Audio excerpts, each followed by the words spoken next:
আসসালামুআলাইকুম রহমতুল্লাহি ওয়া বারাকাতুহু নাহমাদুহু ওয়া নুসাল্লি আলা রাসূলিল কারীম ইল্লা মান তাবা ওয়া আমানা ওয়া আমিলা আমালান সলিহান ফাউলাইকা ইউবাদদিলুল্লাহু সাইয়্যাতিহিম হাসানাতি ওয়া কানাল্লাহু গফুরুর রহিম। আজকের বক্তব্যের বিষয় হলো সুন্দরভাবে ইসলাম গ্রহণ। আমি যে আয়াতটা তেলাওয়াত করেছি 25 নম্বর সূরা ফুরকান, আয়াত নম্বর হচ্ছে 70। সেই সব লোকেরা ব্যতীত যারা তওবা করে, বিশ্বাস রাখে এবং সৎ কাজ করে, আল্লাহ এমন লোকদের পাপসমূহ পূর্ণ ধারা পরিবর্তন করে দেবেন। আল্লাহ ক্ষমাশীল, পরম দয়ালু। সুবহানাল্লাহ, আলহামদুলিল্লাহ। যে তওবা করে ও সৎ কাজ করে সে তো পুরোপুরি আল্লাহর দিকে ফিরে আসে। 25 নম্বর সূরা 71 নম্বর আয়াত। আমরা এখন যাব সহিহুল বুখারীর হাদিস নম্বর হচ্ছে 41। সহিহুল বুখারী প্রথম খণ্ড, পর্ব হচ্ছে 2, অধ্যায় হচ্ছে 31, হাদিস নম্বর হচ্ছে 41।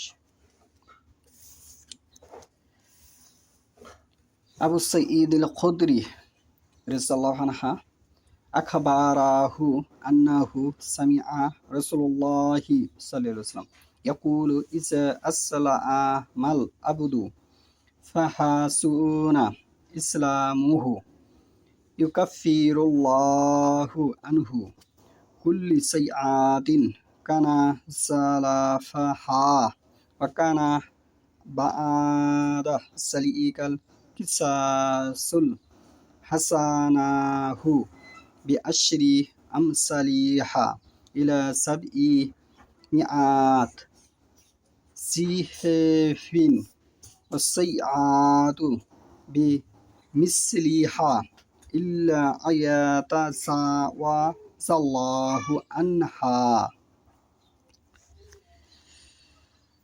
আবু সাঈদ খুদরি রাদিয়াল্লাহু বর্ণনা করেন যে তিনি আল্লাহ রাসূল সাল্লামকে বলতে শুনেছেন, বান্দা যখন ইসলাম গ্রহণ করে এবং তার ইসলাম উত্তম হয়, যে ইসলাম গ্রহণ করলো তার ইসলাম যদি উত্তম হয়, আল্লাহ তাআলা তার পূর্বের পাপসমূহ ক্ষমা করে দেন। সুবহানাল্লাহ, আলহামদুলিল্লাহ, ফালিল্লাহিল হামদ।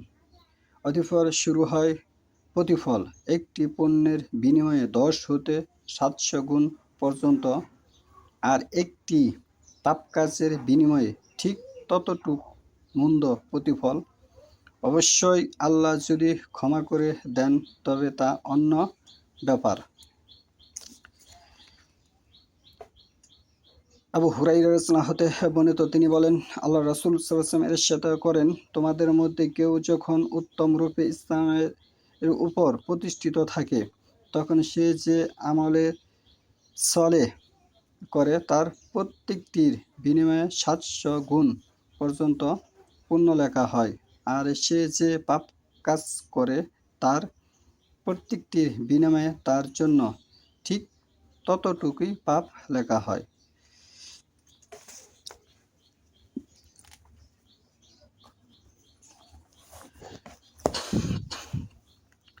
সূরা বাকারা 2 নম্বর সূরা, আয়াত হচ্ছে 261।